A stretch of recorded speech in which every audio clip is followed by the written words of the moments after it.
हाँ, एक डेरिवेशन और है कि अगर इफ ए वेक्टर कांस्टेंट होगा then average velocity will be is equal to v1 vector plus v2 vector by 2। ठीक है, if a vector is constant then average velocity will be given by v1 vector plus v2 vector by 2। v1 vector v2 vector क्या है, किसी एक t1 पर velocity v1 है, t2 पर velocity v2 vector है, तो इस इंटरवल की एवरेज वेलोसिटी कितनी हो जाएगी, v1 vector plus v2 vector by 2 हो जाएगी। ठीक है, तो इस इंटरवल की एवरेज वेलोसिटी कितनी हो जाएगी, v1 vector plus v2 vector by 2 हो जाएगी। तो ये प्रूफ करना है, बट ध्यान रखें बेटा ये जो रिलेशन है एवरेज का केवल तभी वैलिड है जब ए वेक्टर कांस्टेंट है।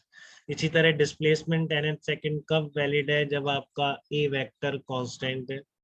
तो कैसे आप इसको निकालेंगे, तरीका वही रहेगा, let at t equal to 0 position vector is r naught vector and velocity is u vector. ठीक है, let at t equal to 0 position vector is r naught vector and velocity is u vector. तो t1 time का velocity vector v1 मान लिया, t2 time का v2 vector मान लिया।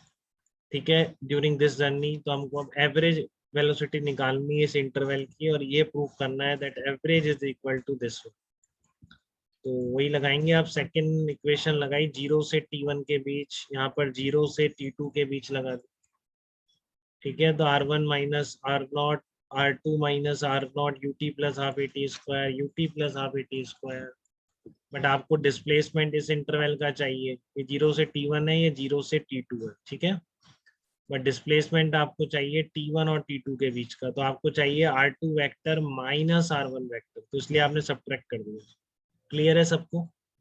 Equation आपने सेकंड लगाई है 0 से t1 के बीच, और ये वाली सेकंड इक्वेशन 0 से t2 के बीच। बट आपको चाहिए था t1 से t2 के बीच का डिस्प्लेसमेंट, तो वो क्या होगा, t2 पर पोजीशन वेक्टर माइनस t1 पर पोजीशन वेक्टर। ठीक है, तो आपने सब्ट्रैक्ट कर दिया इसको, t2 minus t1 plus A vector by 2 t2 square minus t1 square.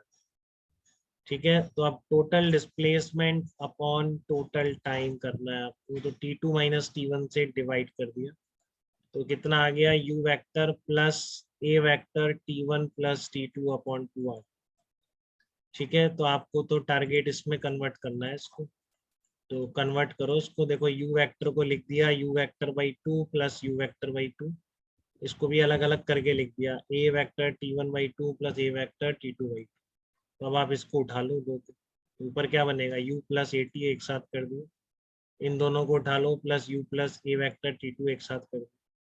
तो फ्रॉम फर्स्ट इक्वेशन ये क्या लिखा हुआ है, v1 वेक्टर ही तो लिखा हुआ है।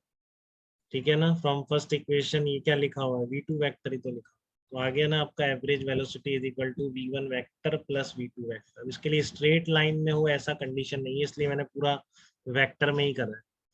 ठीक है, बस एक कंडीशन है कि ए वेक्टर कांस्टेंट होना चाहिए, तो average velocity is given by v1 vector plus v2 vector by 2, उसी से निकल आता है total displacement upon total time से आ जाता है। हाँ, तो आशीष जंगीड़ आप कब से सुन रहे हैं बताइए, कोई डाउट तो नहीं है आपको? हितेंद्र, आवाज आ रही है? किसी तरह का कोई कंफ्यूजन?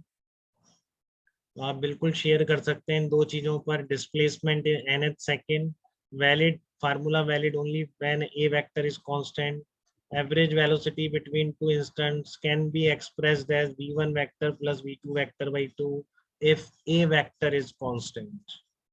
ठीक है, तो इसमें किसी को डाउट तो वो जरूर बताए मुझे। बात क्लियर है सबको? ओके बेटा।